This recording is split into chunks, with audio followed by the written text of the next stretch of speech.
నీ కంటి పొరలను తొలగించి నడువు, నీ పొగరు గుణమును నిలదీసి అడుగు.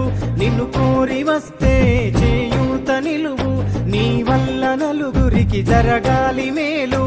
ఆ పేరే నీ ఆస్తి అంతస్తురా, పోయినాక పాడెనక 10 మందిరా. ఏదున్న నీదైతే కాదు, ఎంతున్న నీ వెంట రాదు.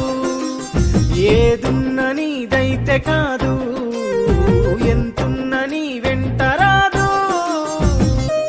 నీ కంటి పొరలను తొలగించి నడువు, నీ పొగరు గుణమును నిలదీసి అడుగు. నిన్ను కోరి వస్తే చేయూత నిలువు, నీ వల్ల నలుగురికి జరగాలి మేలు. ఆ పేరే నీ ఆస్తి అంతస్తురా, పోయినాక పాడెనక 10 మందిరా. ఏదున్న నీదైతే